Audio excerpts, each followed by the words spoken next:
Greetings, and today for our meditation, we are meditating on the full moon day of May, which in Theravadan Buddhist countries is a day that commemorates the enlightenment of the Buddha, as well as on either side of his enlightenment, his birth and his death. So all three of these major events are celebrated together, which I find to have some profound connotations, that somehow life and death come together with the idea of waking up, that somehow in the middle of this passage from birth to death, there is awakening, there's a possibility of freedom. And the idea of the full moon, some of you maybe have been outside when there's been a full moon in the middle of the night, dark, and how amazingly light it can be. I've been in the full moon, middle of the night, and it was bright enough that I actually could read a book. Not well, but I could read it. And that full moon is sometimes used as a symbol to represent the awakened mind, the mind that's clear. And one of the aspects of moonlight is that it shines on everything equally. As the moonlight shines on everything equally on this earth, it doesn't really disturb anything. It just allows each thing, like sunlight does, each thing to be seen, I suppose, and allowed it to be there.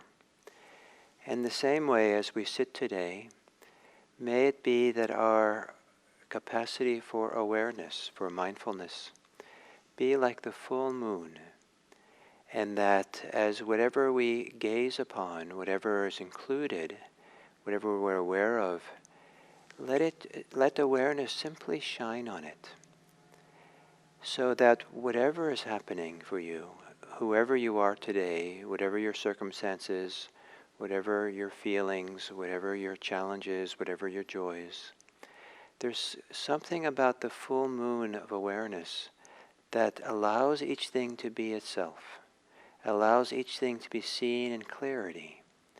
And this is a very respectful thing to do, that at least for a period of time, to allow each thing that occurs to you to be seen in its fullness without you being for or against it, without having preferences in relationship to it, or at least acting on them, and rather to keep opening this too in the field of awareness, only to let it be seen, only let the moonlight of your heart, moonlight of your mind, be aware and to see, and let it just be. And in that moonlight, in that ability to see and be aware, perhaps you can find your full moon, the capacity to be free and independent, perhaps in a certain kind of way floating in the great vast sky in space, just aware, free, unencumbered. So to begin, we will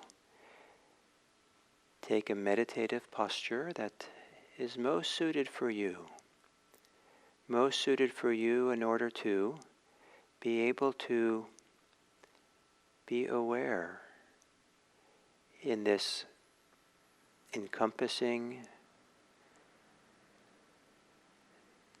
way that has no conflict with anything, at least for these minutes of sitting. These minutes to sit in a way that might allow you to leave all things alone, to unfold, to be as they are, and you are aware of what that is as it unfolds in the present moment.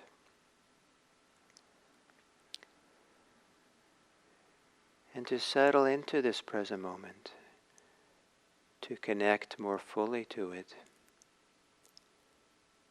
you might take a few long, slow, deep breaths. And as you exhale, imagine that you're sending down deep roots into this present moment experience. That you're sending down deep roots into this place, this location, where present moment awareness lives, flowers, grows.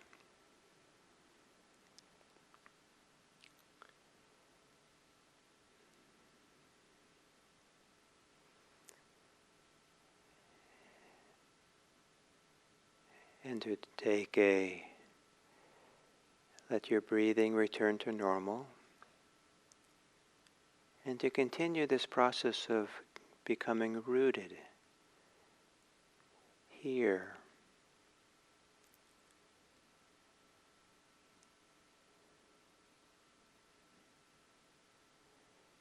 To relax your body. Perhaps relaxing your legs, your thighs, your calves, softening and settling in to the pull of gravity.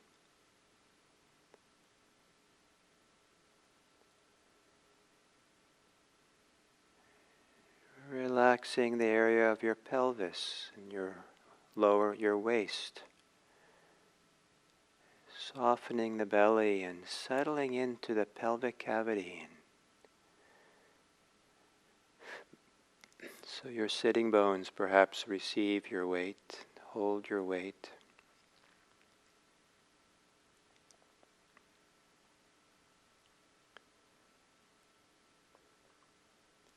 And relaxing any upward or outward tension in the chest and the heart. Softening and letting the whole chest area, for a few moments, let it feel safe and at ease. No longer bracing itself. That here, in the kind gaze of the full moon, it's okay to sit quietly, peacefully in your chest.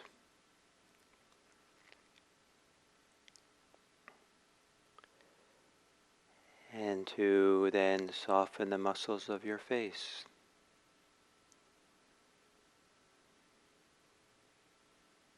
The cheeks, the jaws.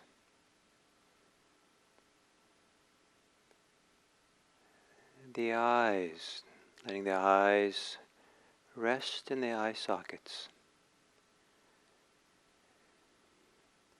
No need to use your eyes to see. We're only using the inner gaze, the inner awareness.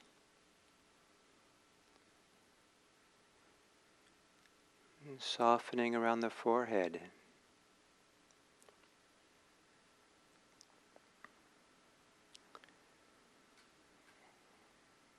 And perhaps behind the forehead, the thinking muscle of the brain.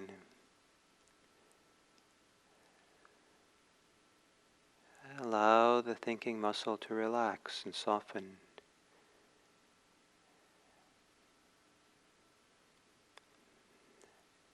And perhaps it softens more if you accept the brain, the mind, the way it is. Not fighting it or fighting against something.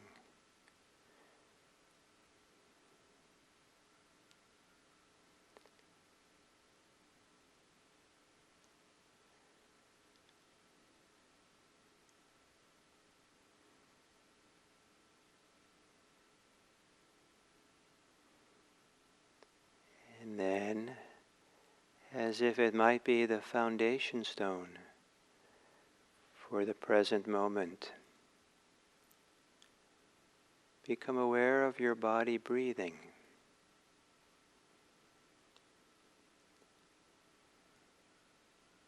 Breathing in and breathing out.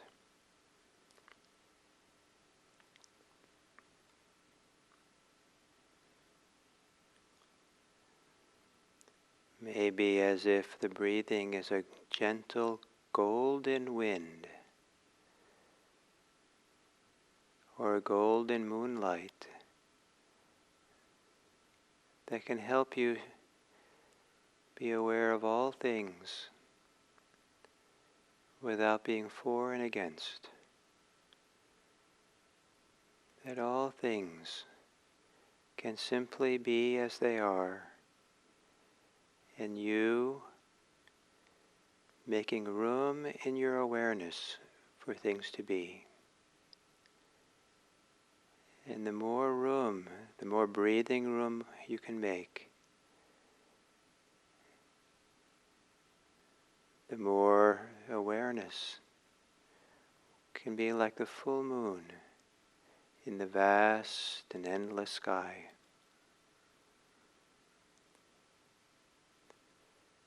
Here, always here. Now, always this endless now.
whatever is happening now, what's it like to allow it to be there, but to do so with clear awareness.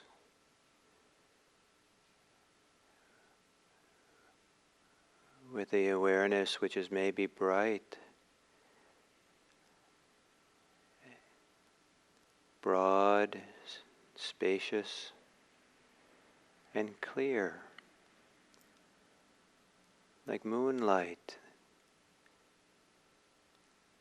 that helps everything to be seen in a certain kind of reverential clarity, spaciousness.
As we come to the end of this sitting,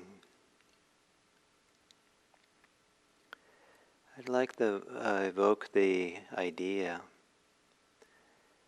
maybe it's a bit of a stretch to take it too literally, but the idea that the full moon, in shining its light on the earth, is gazing upon everything kindly.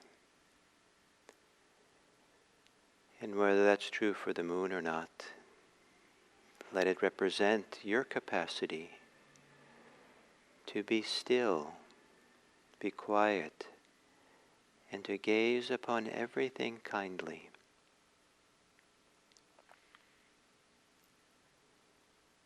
May it be that today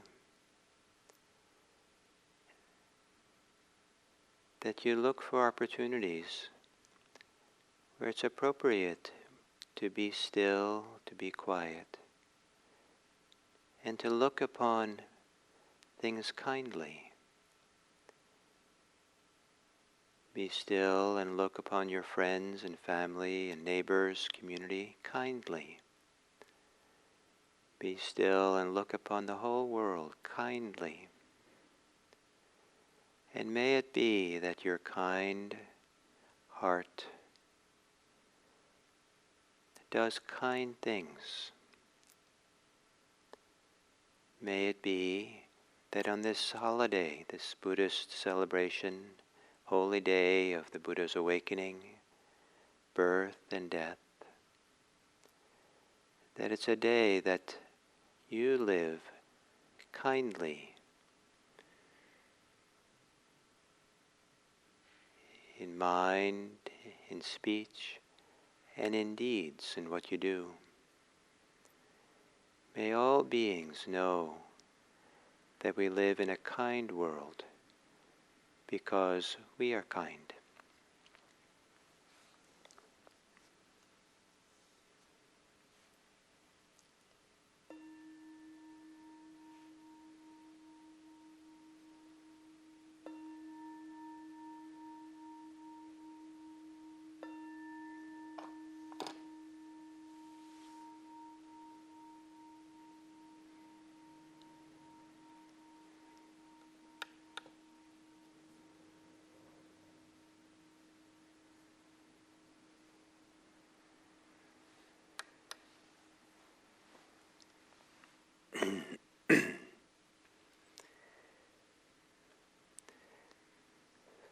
So good day, and we'll continue here on the fourth talk on the First Noble Truth, the truth of suffering. And nicely today is the day we commemorate the Buddha's awakening from suffering or freedom from suffering, the great momentous experience that was the beginning of the Buddha setting in motion a practice, a teaching that has come down to us. That momentum has continued from that night that the Buddha sat under the full moon of May. And the myth of the Buddha is that he encountered sickness, old age, and death, and that inspired him to go for a search, the noble search it's called. And this idea that sickness, old age, and death represent all human suffering, kind of the most kind of epitomizes the world of suffering that we're in. And that rather than continuing to suffer more or just let the suffering continue forever, that there's a search, there's a deep inquiry, deep search for freedom from suffering. And when people encounter suffering in all its many forms and are troubled by it, there are two directions that can take us. It can either take us in some ways to suffer more or to suffer less and towards freedom of suffering. And ways that we suffer more is by reacting to suffering, our own suffering and distress and sorrow, grief, disappointments, with either fight, with fighting against something, flight, they say, running away, or freezing. That's the kind of three categories often used to represent an unhealthy way of responding to challenges. For someone who's a practitioner, there's the opposite of that. There's a different direction than that. Instead of fight, one response to suffering is compassion, to approach and help, to not approach to fight, but to approach to support and help alleviate suffering wherever we can. Another healthy approach is called samvega. It's a Buddhist word that I think of as the urgency of practice, the inspiration to practice, to engage in the search for freedom from suffering. And instead of flight, running away, it is a turning backwards into oneself, not to run away from suffering, but to get to the bottom of it, to really resolve it and be honest about it and really look it directly and become free of it. And then this idea of freeze, instead of freezing, there is a kind of becoming still and quiet that's possible in a very healthy way. And that is to be still and gaze upon everything kindly. Gaze upon everything with care. So, which of these directions do we take? And the Dharma direction is towards the alleviation of suffering, towards compassion, towards practice, towards looking upon all things in the moonlight of our kindness and our goodness and our care, while being still, kind of certain equanimity and peace. And this noble search, this deep practice, is what Buddhism specializes in. To really kind of get to the bottom of our own distress, our own attachments, our own clinging. And to do that, one of the first tasks that emphasized is to really understand suffering, really look at suffering deeply. And to recognize it and really be present, to be still and look upon it kindly, look upon it non-reactively with equanimity. Now, one of the things that are seen when we stop and really look at suffering, learn to be mindful of it. And this is the value of learning mindfulness, is that we start seeing, being aware of things without so much of the filters of our stories, our interpretations, our commentary, and some of the generalized concepts by which we see things. But mindfulness takes us into the world of the present moment for sure, but even more than the present moment, to the direct experience of the present moment. Direct experience means the experience that's much more not immediate, without being filtered through stories and commentaries and preferences and all this layers of stuff we can add on top of it. And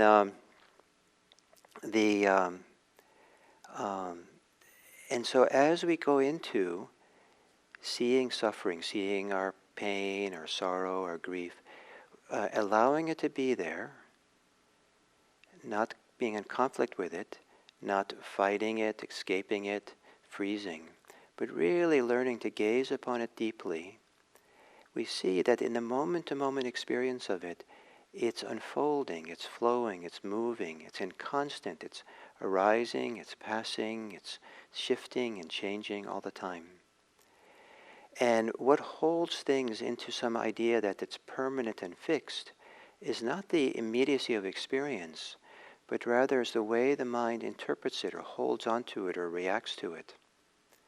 And so that's one of the values of calming the mind, settling the mind from its reactive mode, is that we start kind of being in the flow, in the stream of experience in a deeper way. It's phenomenally respectful, I believe, to allow our distress, our sorrow, our grief, our anger, our fear, our rage, to allow it to really just to be, especially in meditation, to let it course through us at the level of just letting it course, letting it just flow, letting it just be there, and in a certain kind of way to get out of the way of it. Not getting out of the way so we act on it or collapse into it, but rather we get out of the way so that it just flows without our active involvement in it. And this is one of the reasons why meditation is such a powerful arena for learning and being, because it's very few places in our human life where it's safe and appropriate to really let what's going on inside of us to have its full permission to be there, to help whatever's in there to feel safe, to be present, to be there, to flow. No matter what the anger, no matter what the fear, no matter what the sorrow, whatever the pain, distress, stress that we have, to hold it in a kind gaze, kind awareness, to be still and look upon it kindly, to help all that's inside of us, whatever's inside of us, whatever's happening in our mind, our hearts, to let it feel safe with us. So we're not fixing it, changing it, interpreting, commenting on it. It's a phenomenal process of just allowing it to be. As we settle down this way, we see how inconstant things are, how things arise and pass and rise and pass. In the English translations of the suttas, there's a statement quoting the Buddha that whatever is impermanent is suffering. So I'll say more about the translation in a moment, but whatever is impermanent is suffering. So here we are, dropping down, quieting the mind, dwelling in the deepest well springs of the flow of life, the stream of life. We're seeing the inconstant arising and passing of phenomena. And the Buddha says that that's anicca, it's impermanent. And whatever is impermanent is suffering. So in a sense, this impermanent world that we live in, the changing world, inconstant world, there's something about it which has a nature of suffering.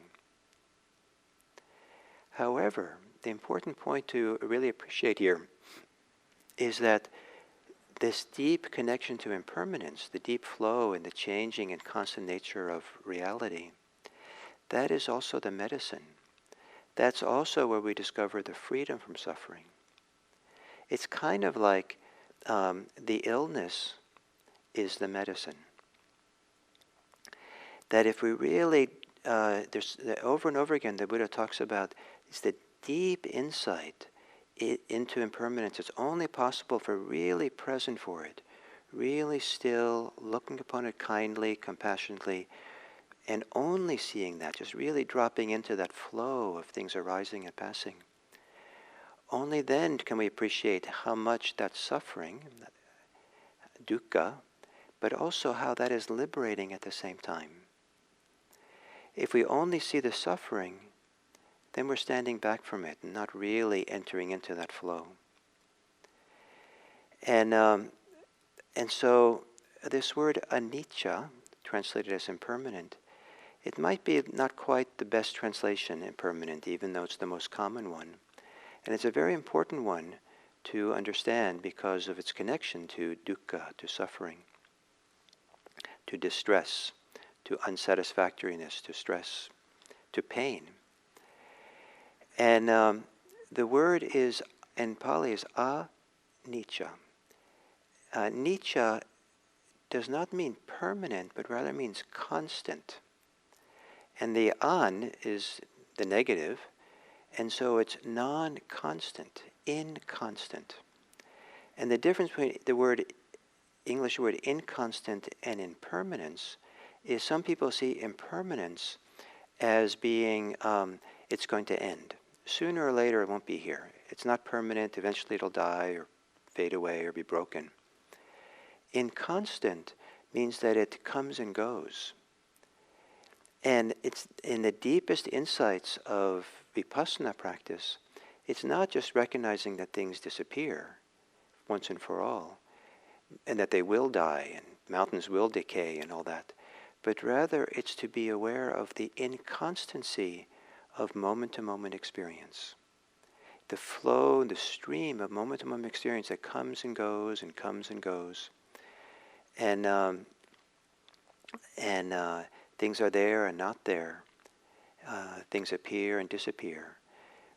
Whether they actually disappear like completely gone, they disappear in experience, how we experience them. Experience itself, this magical, special location that is how we perceive the world around us and the world within us. That perception, the way we take it in and perceive, that perception is in flux and changing. And in Buddhism, that perception of how we experience the world is the fundamental fulcrum of our life. It's kind of like the neck of the hourglass. Everything goes through our experience of things, our perception of things. And so Buddhism sits right there at that door of experience, door of perception. So it's right there at that, in the middle of that neck of the vast world outside of us and the vast world inside of us, and just watches what happens in that world of experience. That is where the genesis is of suffering and freedom. Not in the vast world out there, not in the vast world inside in a certain way, but rather right there in the moment-to-moment experience. And so there is where, if we can see suffering there, see stress, see tension, see dukkha, see unsatisfactoriness, see the painfulness of things there, that is what is liberating, to recognize that. And one of the ways it's liberating is that when there's very clear recognition, the recognition becomes lucid. Awareness becomes lucid. When our awareness becomes spacious, lucid, clear, so much so that we know we're aware, we really know this, wow, the amazement of being conscious, where what we're conscious of, what we're aware of in the flow of experience, becomes almost secondary to our capacity to be aware of it. We're not lost or sunk or preoccupied by what we are knowing. We still know clearly and lucidly, but it's the lucidity, the clarity in which we know. There is freedom, a certain kind of freedom, a certain kind of, just like the vast freedom of the moon, the full moon, to float in a cloudless sky in the middle of the night. It just floats and is there, and it's lucid and clear. So with the clear, lucid, full moon of our mind, we can really, as we recognize with great clarity and peace, gazing upon all things kindly, there we can find a degree of freedom. And there is the path to full awakening. So thank you, and for this reflections about Dukkha, the first noble truth, and one more talk tomorrow.